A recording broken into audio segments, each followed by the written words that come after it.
बिस्मिल्लाहिर्रहमानिर्रहीम। शुरू अल्लाह के बाबरकत नाम से जिसके कब्जा कुदरत में कुल खुदाई है, जो मेरे और आपके दिल की धड़कनों को सुनने पर भी कादिर है। मोहम्मद मुस्तफ़ा सल्लल्लाहु अलैहि वसल्लम पर करोड़ों दुरूदों का नजराना। जी नाज़रीन, जो वजह कायनात हैं, जो महबूब खुदा हैं, अहमद मुज्तबा हैं, मोहम्मद मुस्तफ़ा हैं सल्लल्लाहु अलैहि वसल्लम। पाकिस्तानी सियासत में आने वाला हर दिन एक नया तूफान लिए आता है।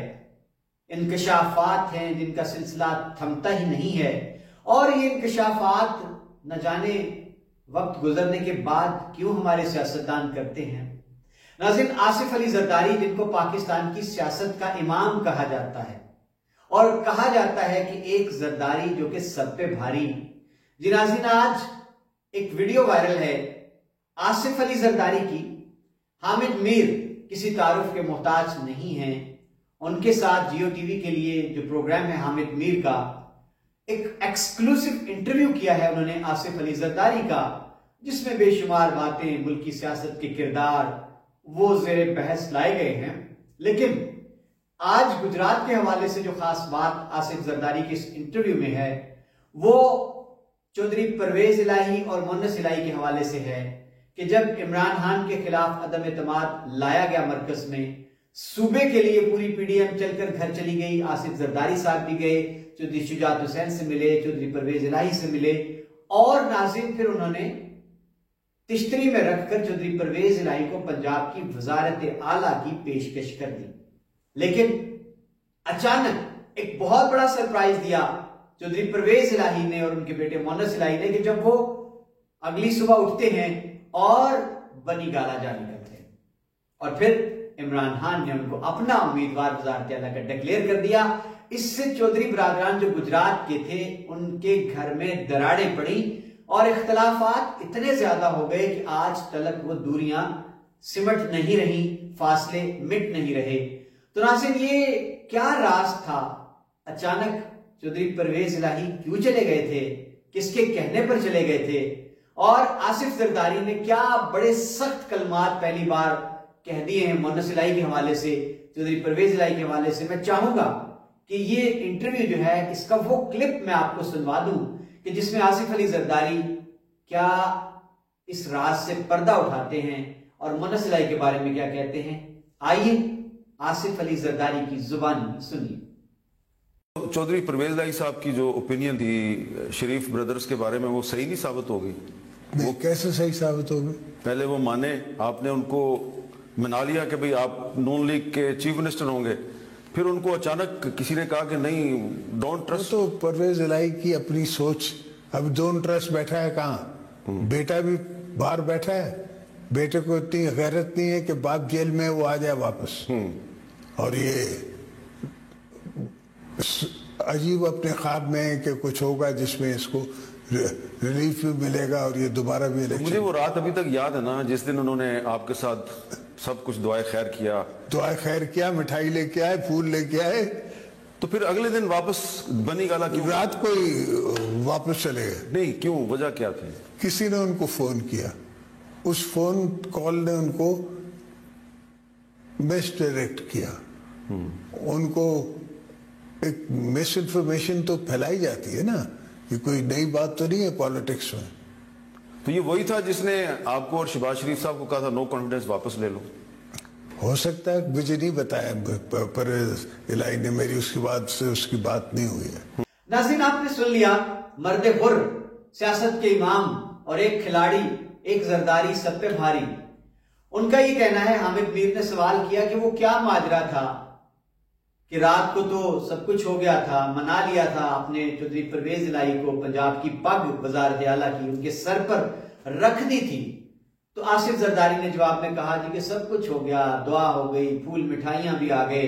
लेकिन फिर एक कॉल आई चौधरी परवेज इलाही को, और उन्होंने कहा कि आप नहीं जाएंगे पीडीएम के साथ। इस पर हामिद मीर ने कुरेदा आसिफ जरदारी को और कहा कि वो फोन कॉल किसकी थी।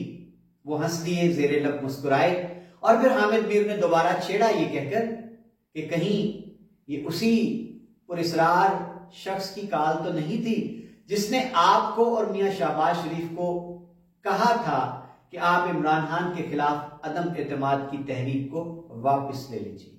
जी नाज़रीन, आसिफ जरदारी ने यहां पर बड़ी कमाल चाबुक दस्ती का मुजाहरा हाजिर दिमागी का किया कि वो हामिद मीर की बातों में नहीं आए और उन्होंने वो नाम नहीं लिया। हाँ, इतना जरूर कहा कि परवेज इलाही ने मुझे नहीं बताया था कि उनको फोन कॉल किसकी आई थी, किसने पीडीएम से गुरेज करके बनी गाला जाने का हुक्म दे दिया था।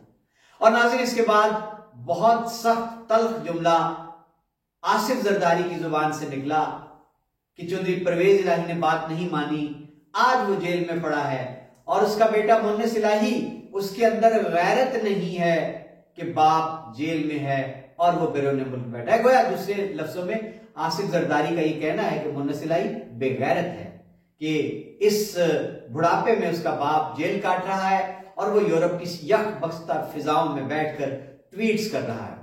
तो नाज़रीन, ये आसिफ जरदारी का इंटरव्यू है हामिद मीर के साथ। इसमें उन्होंने इंकशाफात किए हैं, मुन्निस इलाही के बारे में बड़ी सख्त जुबान इस्तेमाल की है, परवेज इलाही को कोसा है कि उसने हमारी बात ना मानकर सियासी तौर पर एक बहुत बड़ी गलती की है और अब न जाने किसकी आस पर वो बैठा है कि कब हालात पलटा खाएंगे और एक बार फिर उसको कोई ओहदा, कोई मनसब मिल जाएगा। तो नाज़रीन, सवाल यहाँ ये पैदा होता है कि हाँ, ये वाकई तनकीद की बात है, एक उंगली उठी है मुन्निस इलाही की तरफ। सब कहते हैं कि क्यों बाप जेल में, बेटा बाहर आता, मैदान में खुल के सामना करता, क्योंकि इसी को ज्यादा शौक था, इसने ही उकसाया अपने बाप को, इसका ही फैसला था कि हमने इमरान खान के साथ डट के खड़े हो जाना है और इसका खुमियाजा अब चौधरी परवेज इलाही भुगत रहे हैं। एक मुकदमे में रिहा होते हैं, नया पर्चा दे दिया जाता है, गिरफ्तारी डाल दी जाती है। तो नाज़रीन, अब ये तो चौधरी परवेज इलाही और मुन्निस इलाही ही बता सकते हैं कि क्या हिकमत अमली है, किस हिकमत अमली के तहत मुन्निस इलाही रातों रात बाहर निकल गए और अब वापस क्यों नहीं आ रहे।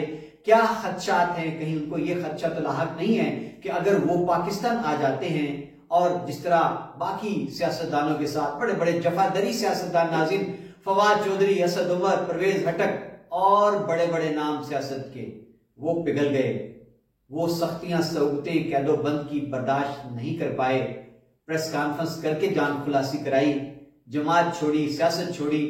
तो कहीं ऐसा तो नहीं है चौधरी परवेज इलाही को भी ये खदशा हो कि मैं तो चले, मेरे साथ शायद उस लेवल का सलूक ना किया जाए, कोई मार्जिन दे दिया जाए बुढ़ापे की वजह से, बीमारी की वजह से, लेकिन अगर मेरा बेटा चौधरी परवेज इलाही के हत्थे चढ़ जाता है तो उसके साथ वही कुछ होगा और फिर हमें भी सियासत या पार्टी से दस्तबरदार होना पड़ेगा। तो इस खदशे के तहत उन्होंने कहा कि बेटा तुम बाहर हो, मैं झेल लूंगा और जब वक्त पलटेगा, वक्त बदलेगा, हवा चलेगी तो फिर तुम लौट आना वतन। तो नाज़रीन, ये सवाल कभी मौका मिला तो मैं चौधरी मुन्निस इलाही से जरूर पूछूंगा। ये था मेरा खुसूसी व्लॉग आसिफ जरदारी की गुफ्तगू के हवाले से। अपना ख्याल रखिएगा और मुझे इजाजत दीजिए अगली वीडियो तक। सलामती।